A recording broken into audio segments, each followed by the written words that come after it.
Sin Carriers, a Westside Fairytales story, contains violent, graphic, and often unsettling content. Further, it takes place in a period of American history where certain now unacceptable outlooks were commonplace. In the spirit of pulling back the lid on the mythos of the American Wild West, many of these outlooks are espoused by various characters, whether outright or through their internal dialogue. These characters' thoughts and actions are their own, and not those of the author. Listener discretion is advised.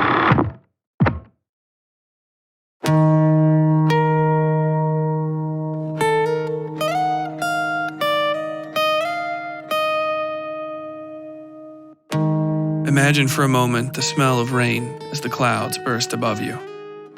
It seeps into the bricks under your feet. It leaches out industrial ash and waste, making an acid that boils paint from steel and etches long lines in every concrete foundation. Smoke pipes belch out chemicals that yellow the clouds and shrivel the organs of the workers below. Workers like you, who will go to the press and lathe like a mule to the yoke every day until you are too feebled or sickened to work, until you are dead. This season's story takes place shortly after the death of America, when the West was finally broken and left lame for exploitation. On the West Coast, a group of misfits are arranged by chance, incident, and intent aboard a train heading east. Killers, criminals, and outcasts all, they'll soon find the pasts they're running from may pale in comparison to the horrors of this new American West. And you'll meet them soon. But first, let me introduce myself for those of you who might be new. My name is Tyler Bell, and I'm the creator, writer, and producer of the Westside Fairytales. For the last half-decade, my podcast has crossed the gulfs of space and time to bring you the most innovative, original horror and dark fiction experience we can. And as the podcast has evolved, we've grown to include music, sound effects, and other media as part of the greater Westside Fairytales experience.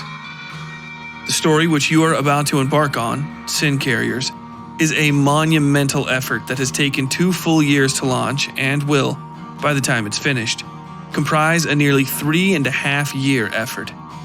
To that end, I'd like to personally thank all of my long-suffering patrons at patreon.com/westsidefairytales.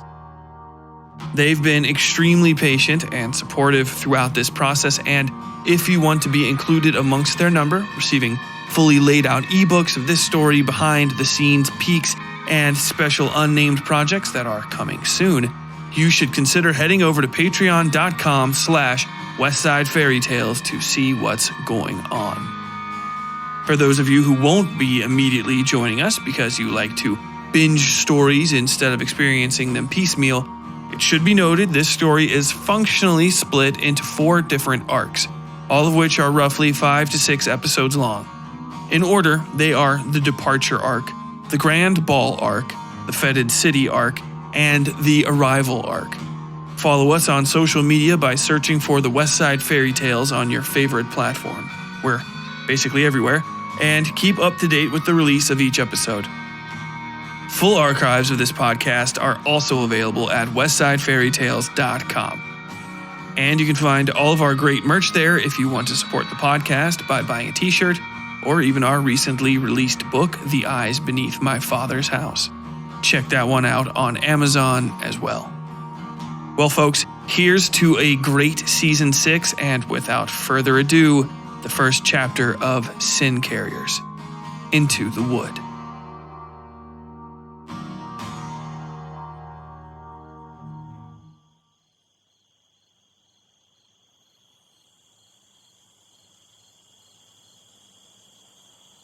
Void stretched and wet its newborn mouth, ready to swallow everything. Dark it was, black the heft and whole of it, a great shadow lurching, slouching down off the mountains to fester in the throat of the Pacific. It was smoke and the smell of hot steel, the constant noise of people creeping and crawling over each other, like maggots through old hunks of meat. The screams of children losing hands and eyes and arms in pneumatic presses and the begging of handless, Armless, eyeless children, packed into the orphan halls and trade galleys and every wet alley between. All their screams again when the void licked its lips and crept down from its high places to feed. "There you are," Sue said quietly to herself, cleaning the shaving knife and folding it into the little pocket in her boots. She looked down over the light-speckled blackness of the city and then to the room behind her. What mess she'd made hadn't followed her out the door save a few drops on her sleeve, which she spit on and tried to rub out.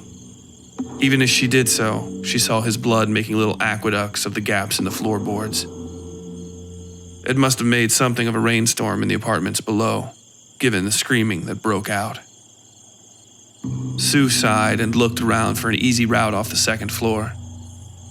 The tenement sagged like a drunk with no wall to lean on. Scooped so bad in its middle it might have been bowing to the industrial sprawl spilling into the bay beneath her. She would have jumped if this side didn't look out over a bluff that dropped down 100 feet onto scrub grass and rocks.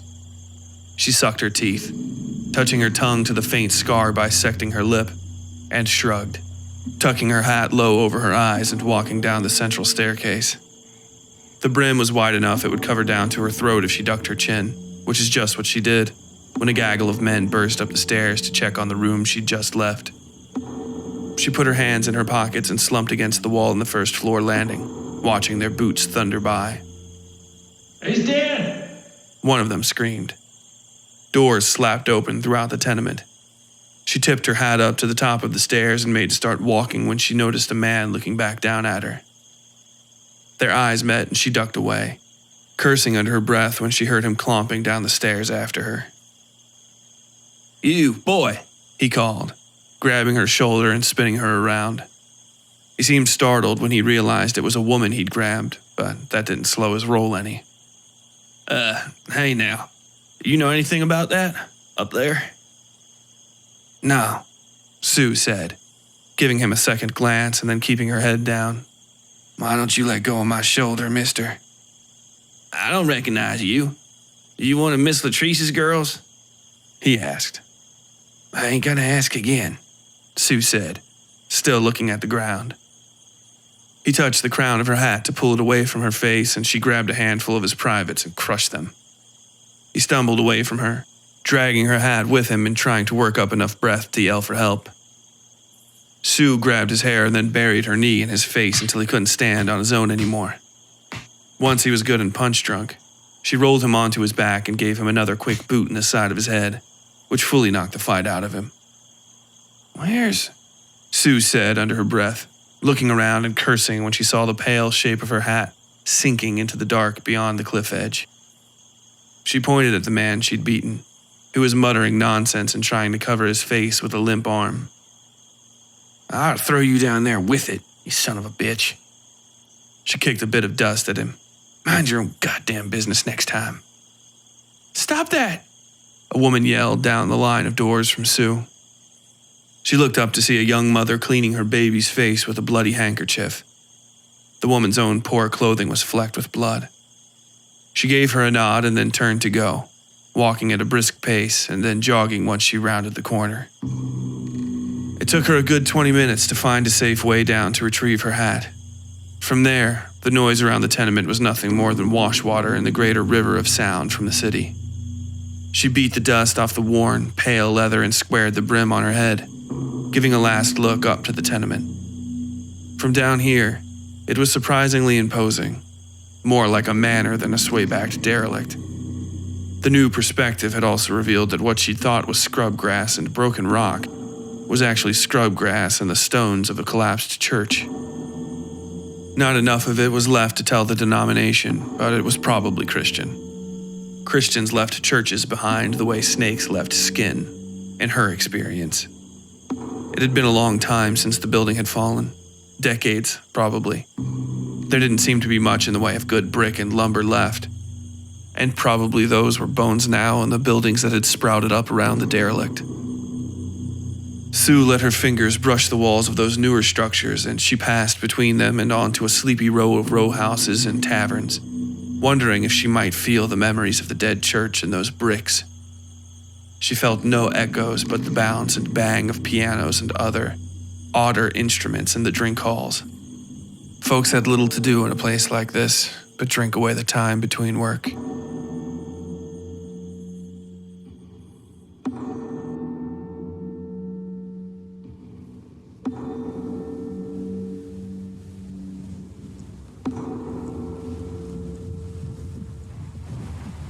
Vasily dabbed his face with her handkerchief, holding tight to the guardrail with his free hand in a way that let him put pressure on his rolling stomach. The ship had only the slightest occasional yaw to its movement now that they were well past the stormy northern waters, but his entire body could feel the rise and fall of the waves as though it were still happening. A constant flux seemed to have settled over Vasily, holding him in its wet hands. Her hands were wet then, he thought to himself, coughing and again pressing the handkerchief to his forehead. The stylized red spider stitched into the silk scratched lightly at his eyebrow hairs, catching at them. The small irritation was a lighthouse for his soul, an anchor. In the direction he was facing, the direction they had come from. Lightning flicked quietly from a black sky and lit upon the distant water. A bad sign if it makes no noise, the captain said. He'd been standing behind Vasily for a long moment, probably thinking of what to say. Their relationship was not a kind one, but the older man had an unfailing provincial politeness about him. Then let us sit in silence a while longer, Vasily said, running his thumb over the scarlet spider before returning the handkerchief to his pocket. The captain sighed, and they stood in the dark for a moment more with the sounds of the ocean and the rumbling steam engine beneath their feet.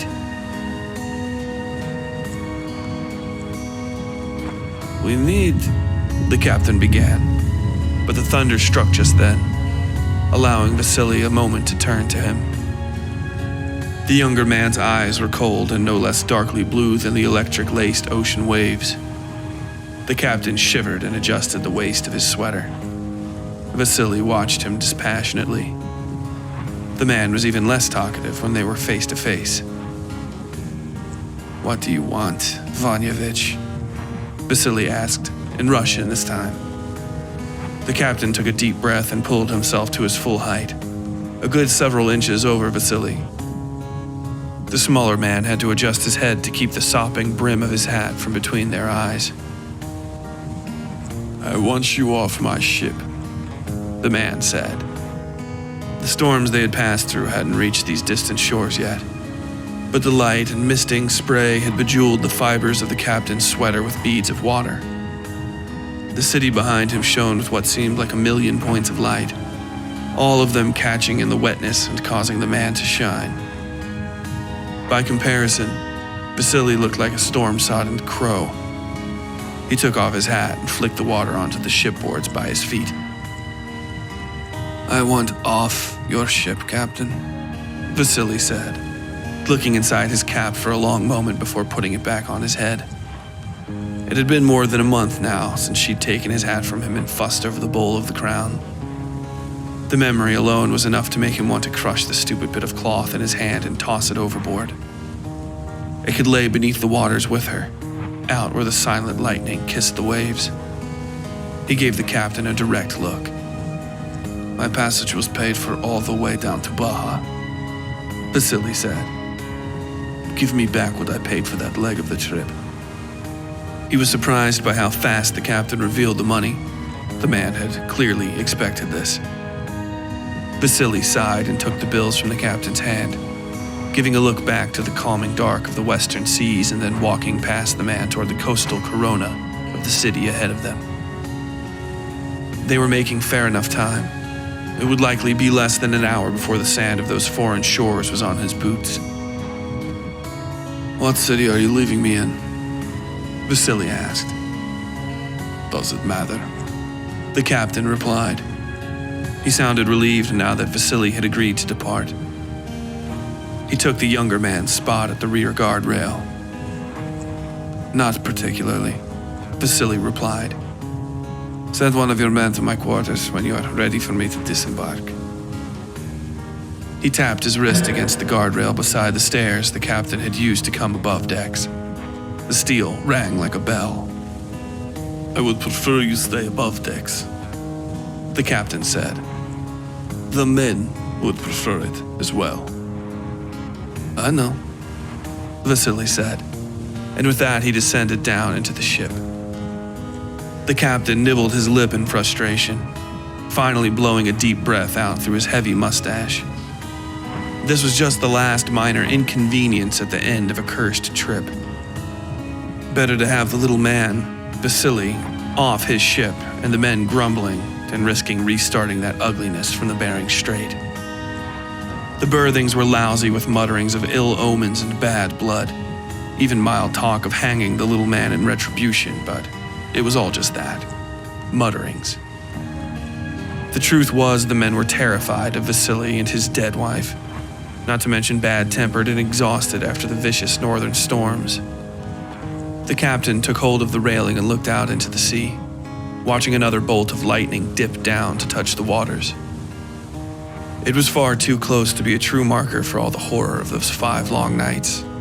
For little Vasily's wife and 2 of his own men all now lost forever to the sea. In his heart, he dreaded the year to come which would have him float those waters again, though he knew he would see what he'd seen again in his dreams. The great black legs writhing beneath the water, that pale face fading beneath the surface.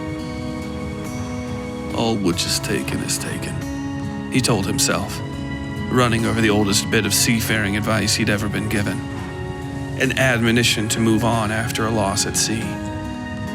He mulled the second half of that over in his mind as he waited for the thunder to follow the lightning. That which is returned is not returned.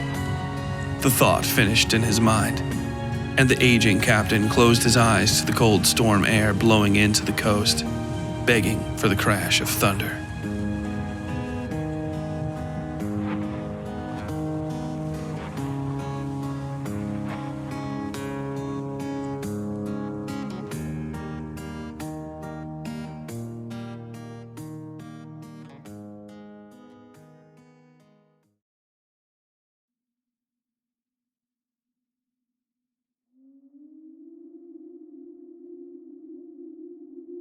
Elias pushed himself tighter against the alley wall, feeling the broken brick wetness cooling his cheek and soaking into his torn suit jacket.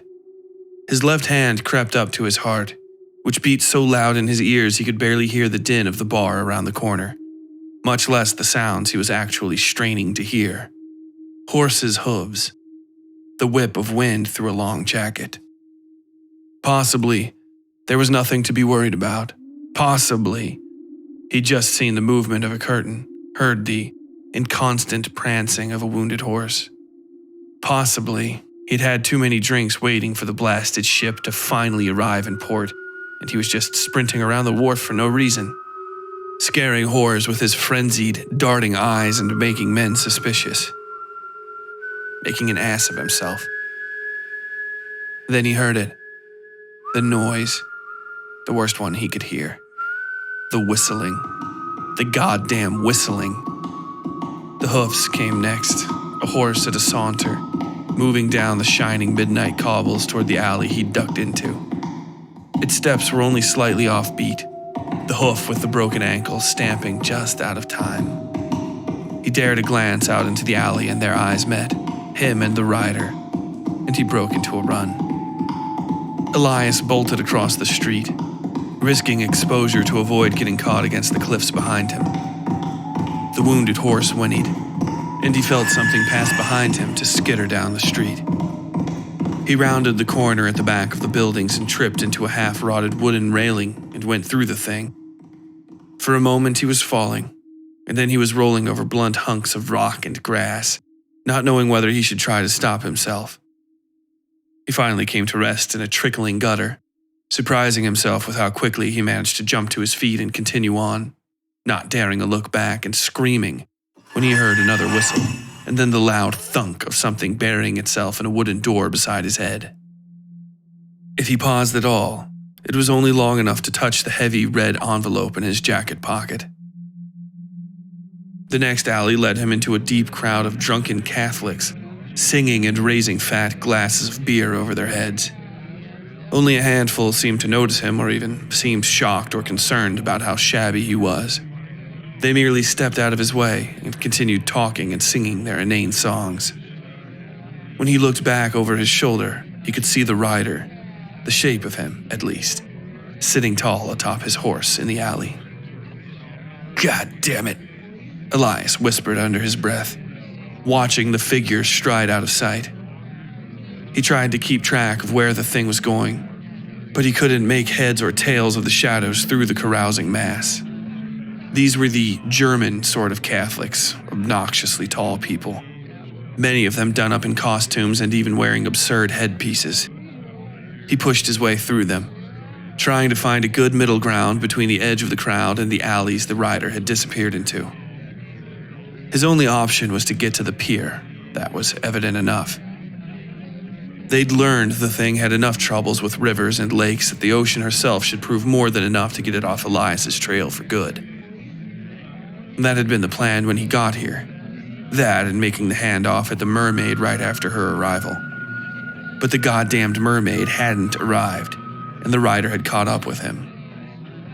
Now he could either count the money as lost and run, or stay and die. Kellen had gotten greedy and stayed back in Utah, and look how that had turned out. Elias found himself short of breath and stumbled. Somebody had spilled something warm on him, one of those goddamn Germans. He touched the wet spot on his back and returned a hand and forearm shining red with blood. That's not right, he thought to himself. Curious German faces looked down at him. One of them asked if he was okay, and he slapped at the man, a gesture so weak it was interpreted as asking for help to his feet. A crowd had gathered around Elias, and they were now speaking in rough and worried voices to each other. They started carrying him in the direction of the buildings he'd run from, toward the rider. "No!" he yelled, twisting wildly. Something gave in his back, and he screamed all the louder. The Germans began screaming too, clearly trying to get him to stop moving. None of them seemed to see the rider there in the shadows between the buildings, the eyeless flap of skin over its face catching an errant breeze as it adjusted itself on its saddle. Elias realized he was looking at Kellen's face. Get the fuck off me!" he screamed, finally fumbling his way out of the German's hands. They shouted amongst each other and pointed at him, pleaded with him to calm down. He pulled out his pistol and fired into the air. The report was pathetic, a little crack, but it made the Germans duck down and back away from him. He tried to holster the thing but dropped it. The Germans screamed, expecting it to go off, but it merely lay there in the quickening rain. He bent and scraped it off the ground, stumbling and dropping to his knees as he did so. Get the fuck away from me," he said, looking through the crowd to the thing watching him from atop its horse.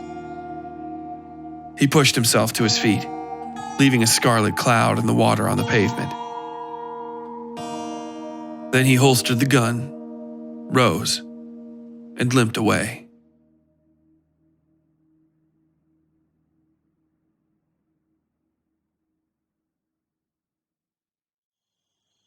Sue made her way to the train station, walking easy and keeping her chin low enough to cover her face with her hat. There hadn't been any hang-ups since she'd left the tenement, but a stillness in the air had her worried.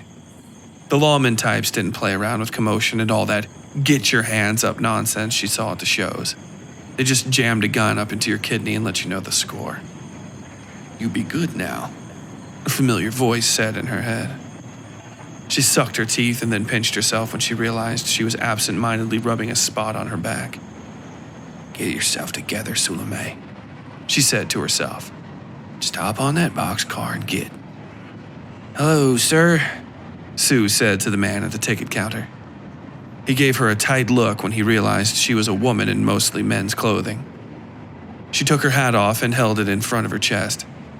"I'd like to inquire after some passage, if you don't mind."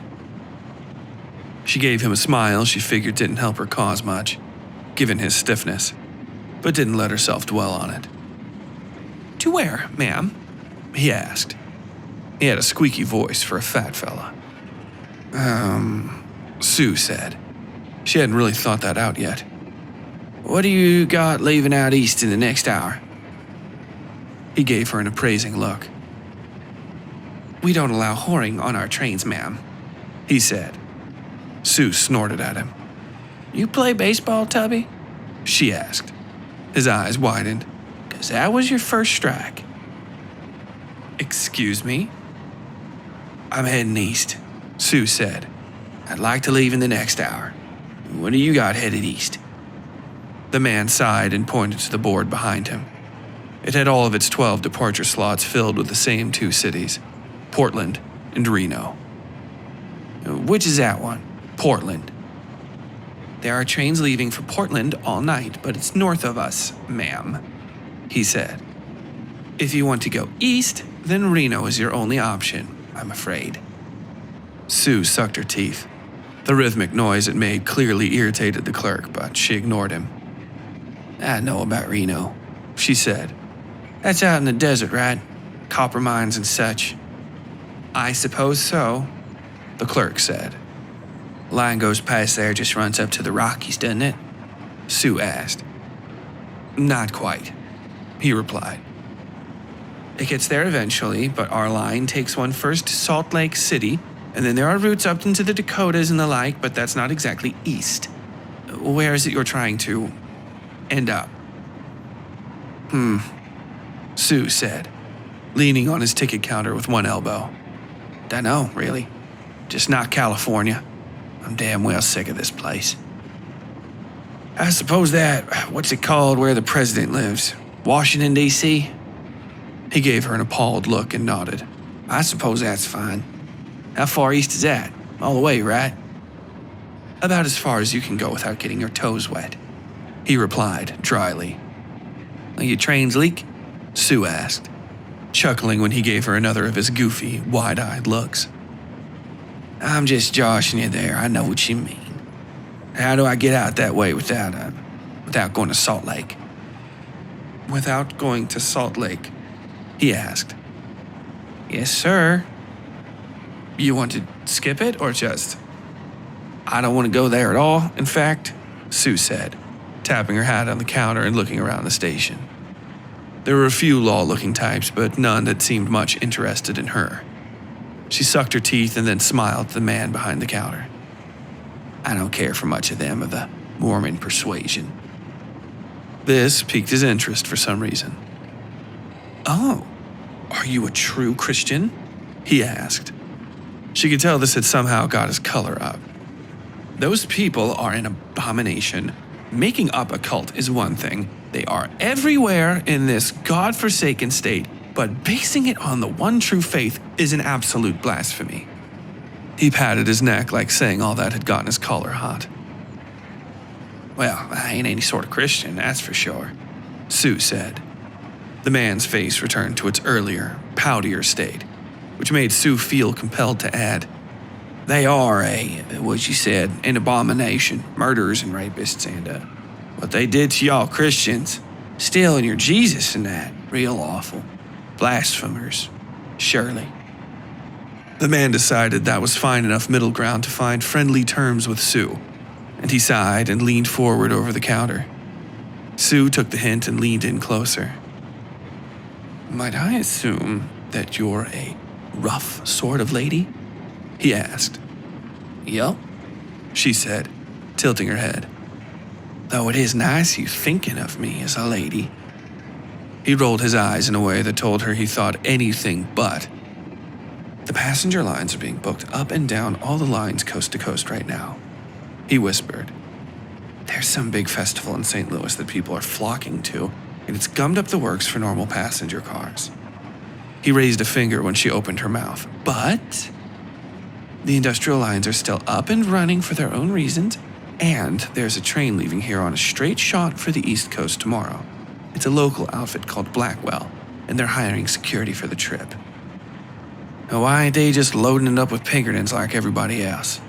Sue asked. The ticket clerk shrugged and looked around as though he half expected one of those bloodthirsty privateers might be lurking around his booth. "I heard it was the Pinkertons who muddied those waters first," he said. "Hired by somebody else to rustle the cargo." "Rustle the cargo," Sue quoted with a grin. "Boy, you are one Class A gossip, aren't you?" He seemed to take that as a compliment. "How's one go about finding this Blackwell fella?" "He's got offices a couple blocks away from the entrance to Concourse B," the man said, pointing across the station to a set of distant double doors. He fumbled a card out of his pocket and scribbled his name down on it. "And hand them this if you get the job. They pay a commission on recruitment." Sue took the card and looked it over, noting the man's name was Maurice. "Well, thank you, Maurice," she said, winking at him and tucking the card away in her coat pocket. "I'll be sure to mention you."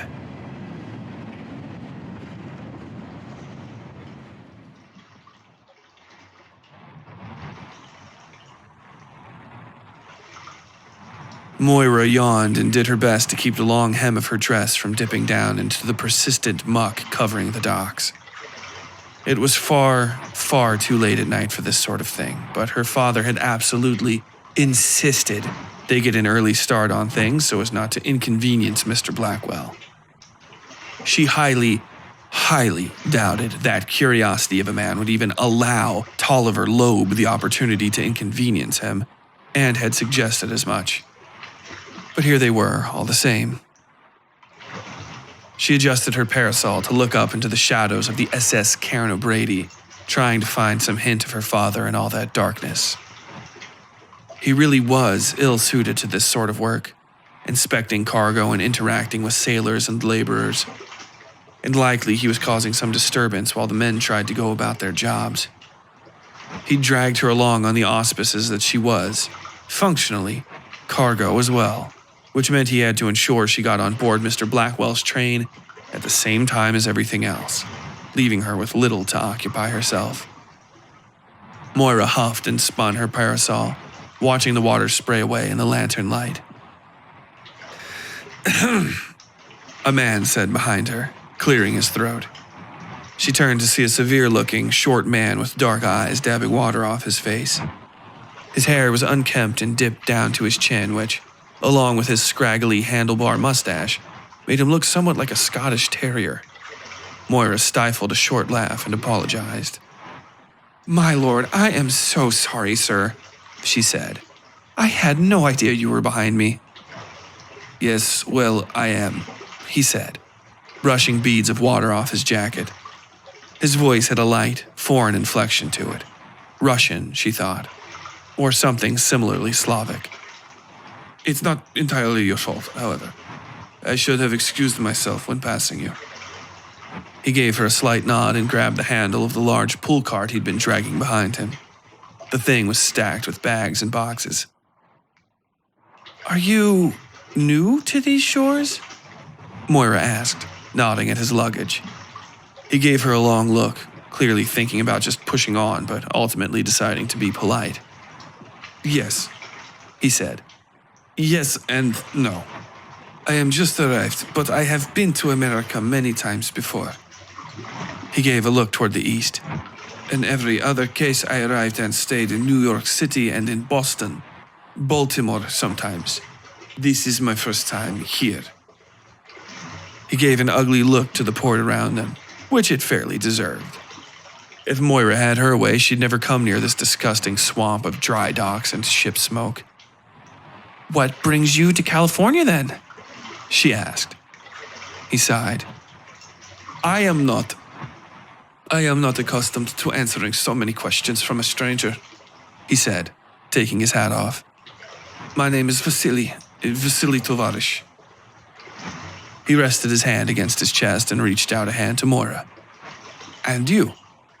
"Moira," she said. "Moira Loeb." "Well met," he said. "Now, if you'll excuse me, I must find my way to some lodging."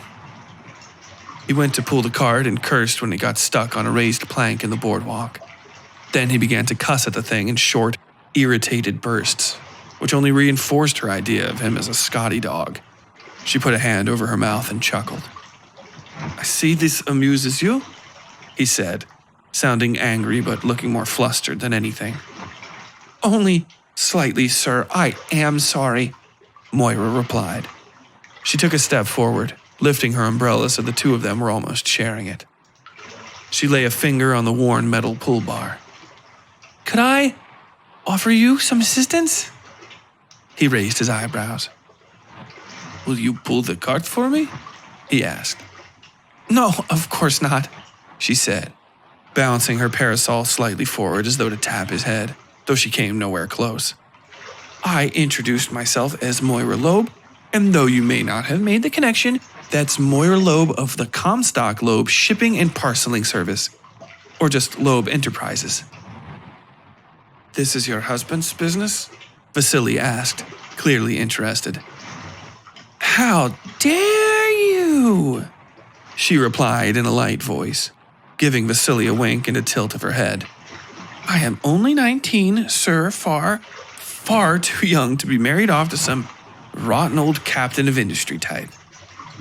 Vasily shuffled, clearly ready to make some apology, but she gave a soft laugh and let him off the hook. "Comstock Loeb is my grandfather, Mr. Tavarish. He lives in Pittsburgh, where the company offices are. My father, Tolliver, is up on this mighty vessel here, facilitating the offloading of some cargo." She waved her parasol at the 8 horse-drawn wagons waiting beside the offloading area. "We have a fine array of conveyance for both person and parcel, if a man such as yourself might find a need for such things." She grinned and suppressed a small urge to dance when she saw the look on his face. It was a rare thing for her to make a sale, given she generally wasn't allowed to, but if she managed to close this, she could get herself a commission, which meant some of her own money she could decide when to spend. The family rules were generally stacked flatly against women, but the commission statute stipulated a payout in any case. Vasily said. She saw him tug at the cart behind him, testing the weight of it even as he tested his conviction to continue carrying the damn thing. "I have business in St. Louis. What would it take to get me to St. Louis with your Loeb Enterprises?" Moira rested her parasol against her shoulder and spun it, thinking over the trip costs and guessing at the weight of the man's luggage. It didn't seem all that much, especially compared to the barley sacks and wood stock they were usually moving. "I'd say $110, Moira said. He took a deep breath when she quoted him the price. He gave her a flat look. $80, he replied. Moira couldn't keep herself from grinning. "We are offering you a direct shot," she replied. "Straight through the mountains, through the plains, all the way to St. Louis with minimal stops. Every passenger line is going to be 4 or 5 times longer of a trip with their stopping at every little station, and there's no guarantee you're getting on anything tonight, tomorrow, or the next day without a ticket." He frowned. "We're leaving just after sunup, and I can get you a spot for, say, how about we call it 100 flat, if you shake on it now." "90, he said. "I have not even talked to anybody else." He did his best to remain stolid, but she could tell he didn't know who anybody else might be, much less where he could find them. "Well, sir, I don't really want you to," Moira said with a wink. She heard a great ruckus break out aboard the ship, and they both looked up to see the cargo crane working something out of the hold. Shadows and silhouettes danced around that part of the ship, flitting up the lines and skirting back and forth at their unseen tasks. As they watched, a great rectangular lump rose into the air, squealing on its tethers. The sound seemed to lick down into Moira's bones, and she found herself squirming for a moment. 100, she said, not looking at Vasily. His eyes weren't on her either, but on the black mass swinging overhead. 100, and I'll promise you a sleeping berth, and all you can eat and drink at no extra cost. Fine, Vasily said. He spoke like a man waking from a dream. When she turned back to him, He was pressing a handkerchief to his face. She saw a little red spider embroidered on it that she found adorable as much as odd. He tucked it away and took a deep breath before pulling his wallet out and fishing through it. Moira was surprised to see him bring out a crisp $100 note. She held out her hand and he almost set it in her palm. "I do not want to load my own luggage," he said, "or to drag it around. I am exhausted." "You shall want for nothing, sir," Moira said, plucking the 100 from his fingers and walking to the nearest cart. She folded the bill into a tidy little square and tucked it away beside her left breast, giving it a proud little pat she hoped nobody noticed. "Garvey!" she shouted up to the coachman. He shuddered awake and looked down at her with a yawn, pushing his tattered felt hat back on his head. "Yes, Miss Loeb," he said, looking around the seat beside him. He fished up a cigarette and lit it with a match. The wagon was the sort with a comfortable seat and a low canvas overhang that even now was steadily dripping from the growing storm. It was a storm, too, Moira thought. If her father didn't finish his business soon, she was going to take Garvey, whose wagon contained all their personal luggage, and head right to the train platform before she ended up in a downpour. "That gentleman over there?" She turned and pointed to Vasily, who gave a tip of his head to the both of them. "Has retained the services of Loeb Enterprises and will require your assistance in loading his effects onto this wagon." "Oh, Miss Loeb," he grumbled. "You know your daddy said not to be doing that." Moira rolled her eyes and turned slightly away from him, pulling 2 loose bills free of the space beside her right breast.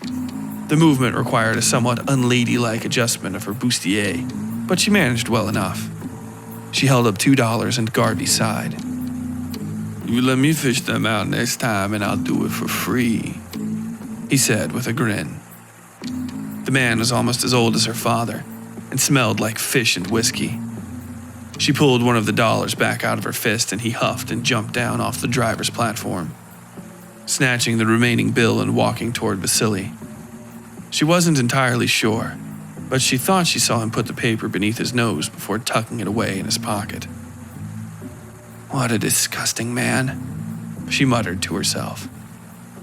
"How rude, how vile, how rude," someone whispered in her ear.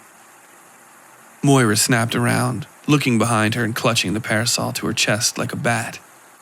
She saw nothing but the side of the massive cargo ship, bucking and bouncing gently against the pier with the surging tide. The constant, whining thrum it made she normally found relaxing, but tonight it sounded menacing for some reason. "Awful, just awful," the voice said, and this time it was in front of her. Or not quite. Rather, it was seemingly moving away down the line of Loeb Enterprises wagons. Always want to look, always want to touch. Never want to listen, never want to listen. Moira shivered and kept walking down the line, passing beneath the shadows of the covered wagons. They shifted and shimmered in the inconstant reddish light of the rows of lanterns lining the shoreside portion of the pier. The cargo ship was dark and tall beside her, a lightless etching into the subtle nighttime blues of the wet sky. "Miss Loeb," the voice said, "we'd love your opinion on this, please." "Surely," she whispered under her breath. "Just give me a moment." Then she was standing before it, a black pile of heavy timbers laying in the back of the last wagon.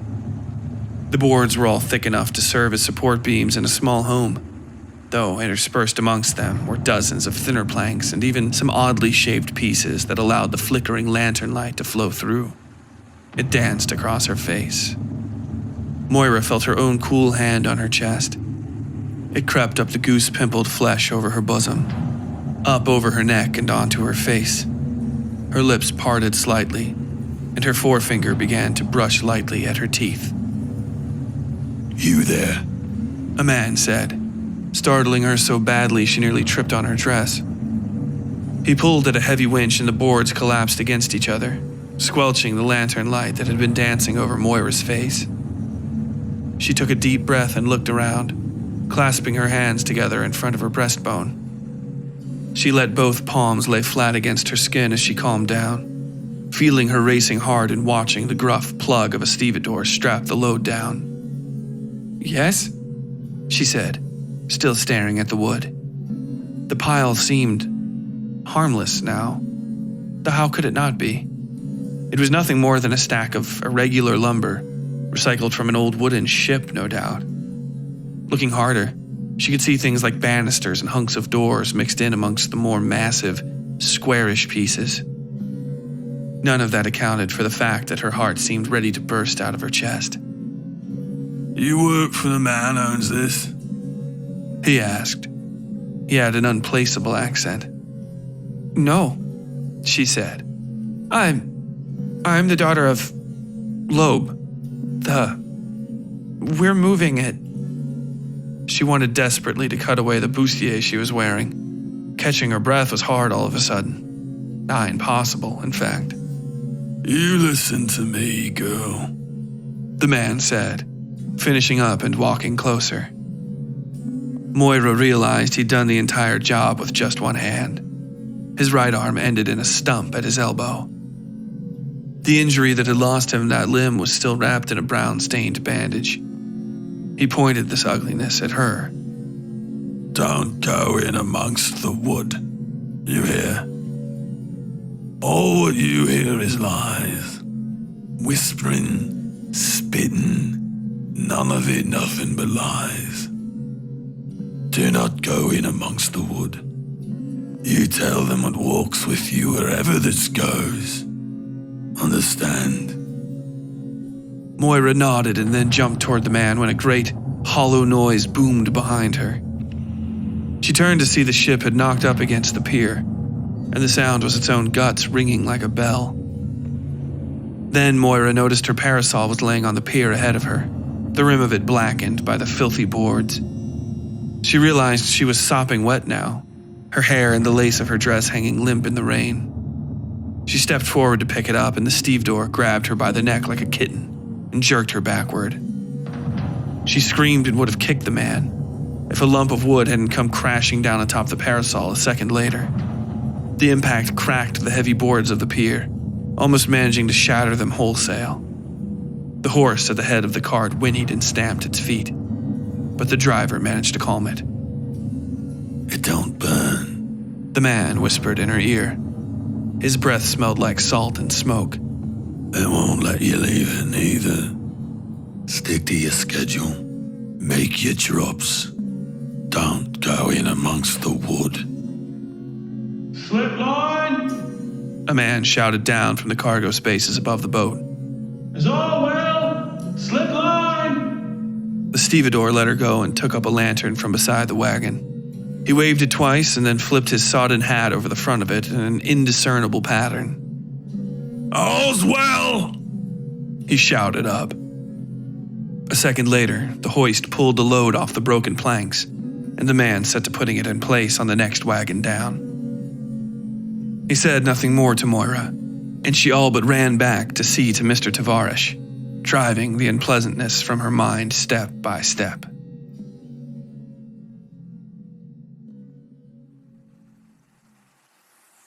Sue found the Blackwell Corporation building easily enough. There wasn't much to it, just a block of red brick and brass on a street of other anonymous buildings. A scattering of homes and shops lined the street, but other than Loeb Enterprises, the only other sign seemed to be for this Blackwell fellow's business. The door opened on the second knock. "Hello?" Sue asked after a long moment where nobody said anything. She heard a rush of footsteps and a small, mousy woman appeared. "Hello?" she asked. "Hello?" Sue repeated. "Are you going to let me in or what?" "Let you in?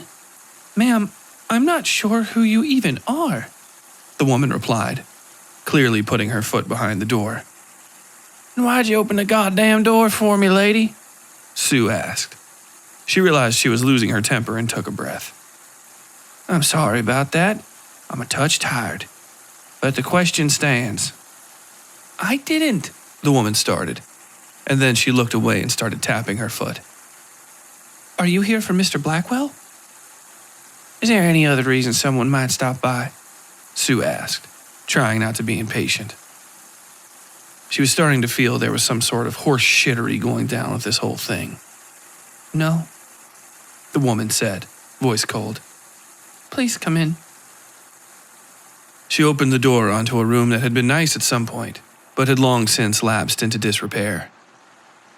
It looked more like a ballroom than an office. The 2-story front windows were draped with heavy red curtains that piled over the ground. Dirty marble tiles served as the only flooring, save for a great purple carpet with some odd sort of symbol on it. Sue felt an ugly tickle in her mind when she looked at it, but she just wriggled a pinky in her ear until it went away. Y'all some sort of Freemasons or what? She asked. The woman gave her an alarmed look but didn't address the question. She led Sue to a wide marble staircase. It rose up to a landing on the second floor and then a hallway busy with doors. A low, lonely sconce glowed at the furthest end of the hall, its weak light swallowed by the thick purple carpeting. Down at the end, the woman told her. You don't say, Sue mumbled, stepping into the hallway. Everything felt muted around her, dull. Sue looked back only once to see the little woman's light sinking into the bleak shadows beneath the second floor railing. Beyond, the moon shined through the windows to smolder in the red curtains. She hoped there was a hallway of some sort there. The thought of the lady just sitting in the dark all night sent a chill up Sue's back. Hello? Hello? She called through the door, knocking on it when she arrived. It's open, a man's voice said. Please, come inside.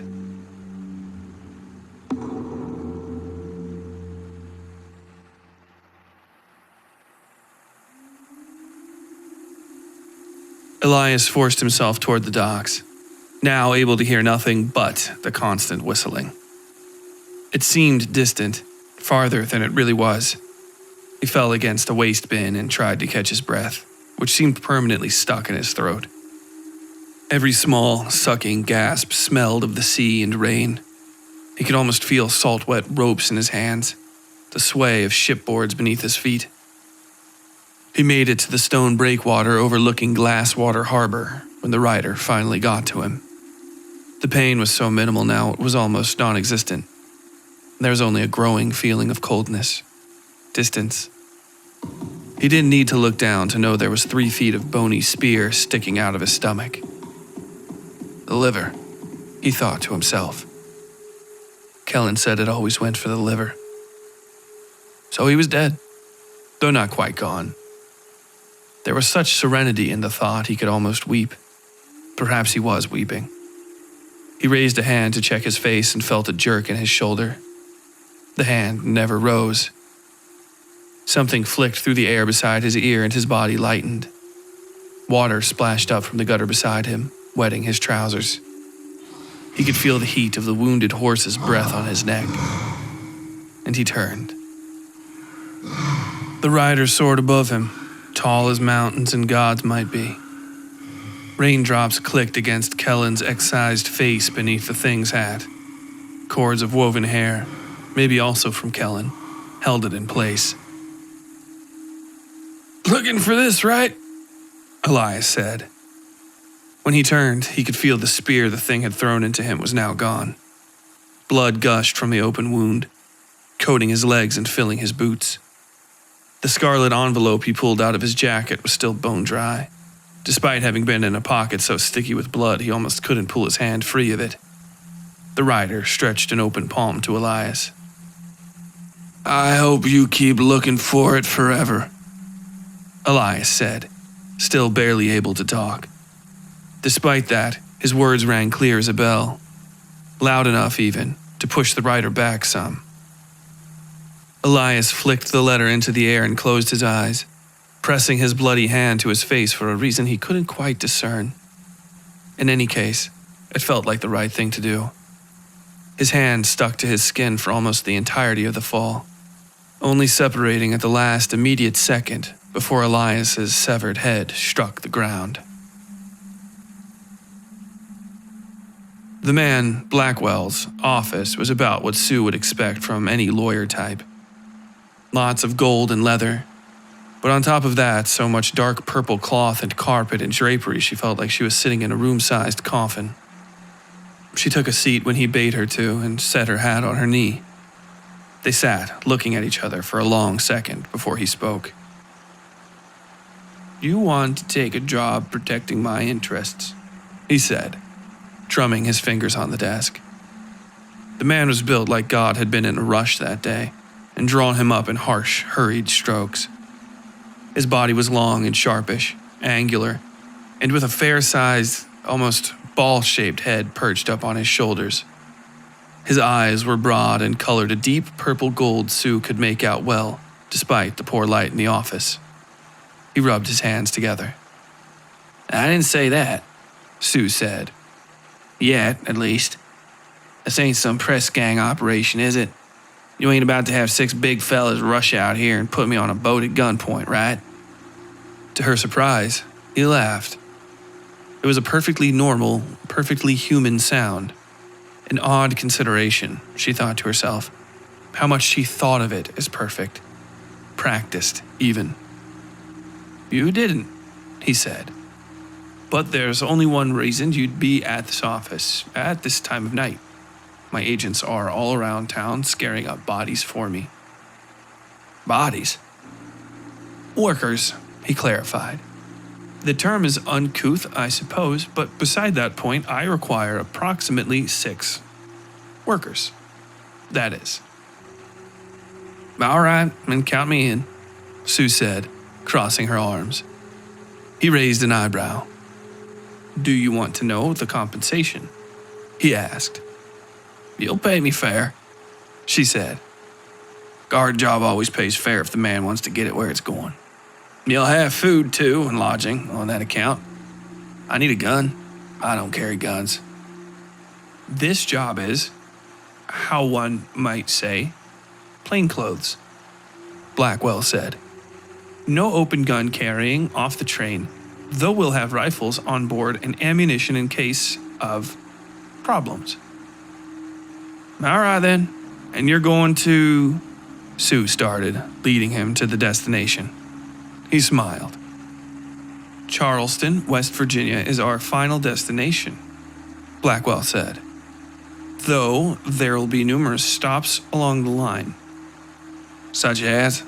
Sue asked. He smiled and didn't answer. She nodded. "All right, then. How's this go?" He reached into a drawer on the side of his desk and removed a thick sheaf of paper, turning it around and setting it in front of her. She pulled out the card the ticket man had given her and dropped it beside the papers before taking them and looking them over. "He's the one who sent me here." "Ah," Blackwell said, slipping the card into a drawer. She made a show of reading through the contract and then held out a hand to him. He smiled and handed her a pen, which she used to sign the contract before tossing it back onto the desk. "Well, when do we leave?" she asked. "In just a few hours," Blackwell said, clucking his tongue and looking the contract over.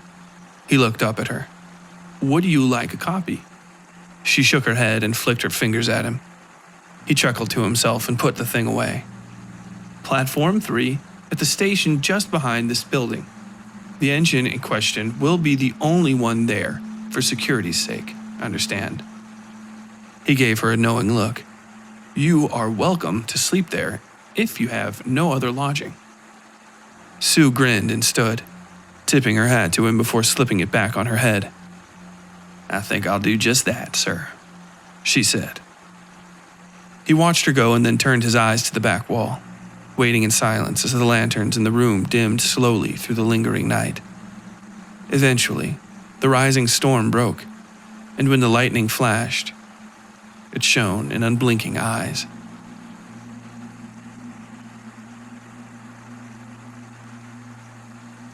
Vasily stopped and watched the Curiosity fluttering in the breeze over the dock.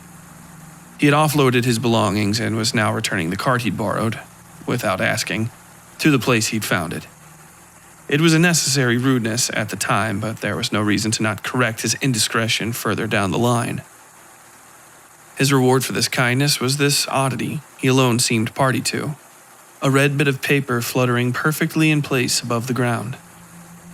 It was strange enough that he looked to see if anybody else was around to witness it, but alas, he was, as ever, alone.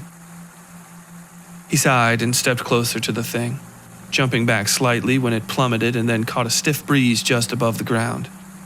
It soared directly at his legs and he jumped awkwardly out of its way, trying at the same time to catch it. His fingers brushed the damn thing, but he couldn't quite get a hold of it without letting go of his borrowed cart.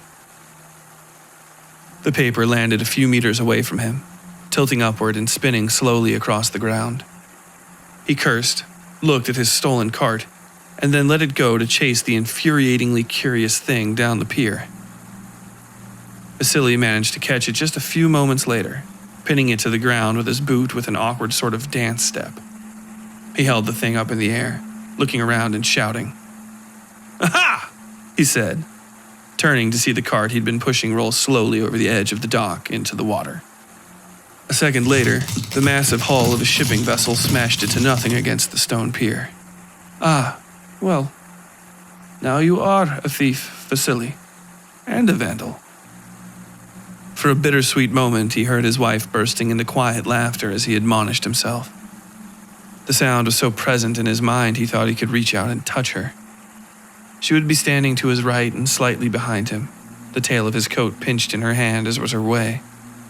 The hurt this caused him almost made him ball up the little red envelope he'd worked so hard to catch. But he stopped himself in time and looked at the thing. The distraction was welcome.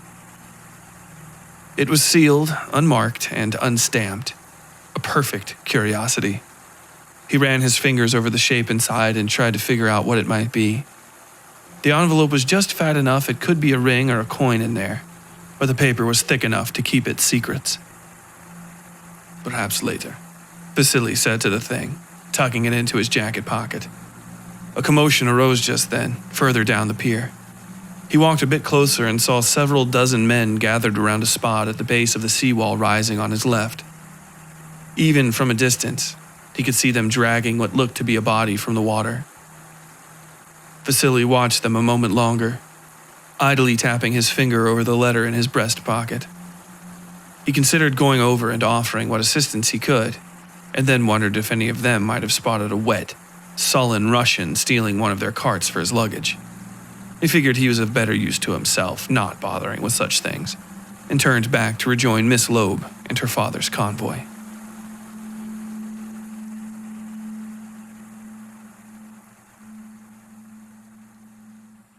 He waited, as was his writ and warrant. To do as needed to be done beneath the moon would have been fine, but to ply his trade in such a crowded place was unwise, and invited attentions he could do without. There would be no danger to his person, but the threat of discovery and all the visitations it might bring were never worth the second spared. To hunt was to wait, and he was a hunter. And so he waited, watching from the shadows as the man, Elias, was pieced back together and cleaned and left in the cold stone cellar of the morgue. The body man there was the curious sort, but not the greedy sort, so Elias was reassembled in his entirety. None of what he'd been born with, save what the rider had already taken, was pulled to be sold or eaten. The body men did that sometimes, which made the lot of them no better than carrion eaters. All men were carrion eaters now, though, it seemed. They did not hunt, and those that did so for foolish, boyish reasons. To hunt without need was to invite a long winter, and any existence without the need to hunt was no life worth living. It took 3 days for them to put the body in the earth, and he was glad of their good treatment of it. No poison in the veins, no scattering of lye. The man Elias was taken by cart to a small hole in a potter's field and left there atop a dozen other nameless dead. Given to the sky, unblemished and untainted, as all things should be. There was no need for digging, and when the night fell, the rider gathered the body and took it inland. He stoked a fire and dressed the body beneath the leaves of an ash tree. There wasn't blood enough to make the best stew, which was a shame, but the liver and intestines he cut free and fed to his horse. It cried as it ate, a noise too beautiful for the stone walls of the city. The rider relished in the sound, sitting still for a long while. He took the man Elias's skin and made a rough stitched bag of it, hanging it over the fire and filling its innards with water from a stream, and Elias's bones as he cut them away. Only the face and the crown of Elias's skull did not become the bag. These the rider set aside for later. He sang as he worked, an old song that lulled the horse to sleep. There were no lyrics, merely melody and feeling, the sense of pictures and the smell of old winds. He cut free Elias's cold heart and set it in the branches of the ash tree, bowing before it 3 times as he sang. Then he pulled free the rest of Elias's organs, giving the brain and the lungs and stomach to the birds circling overhead. They ate and joined the rider's song. Soon, all was in the bag or returned to the earth, and the rider set to work on Elias's face, making it into a fitting mask. The skin proved false in his hand, however, and the mask was ruined. The rider gave it to the fire with a derisive toss, and watched as the dead man's flesh curled to nothing. By morning, the fire had dimmed, and the bag was scorched black and shrunken. The rider knelt before it and removed the mask of the man, Kellen, touching his forehead to the earth and then slitting open the skin. He drank the jellied stew inside until nothing of it was left, and felt the power of the life it had lived filling him. He gave water to the ash tree and saddled his horse, looking to the east, not needing eyes to see his quarry. He tied the skin of the man Kellen across his face and rode.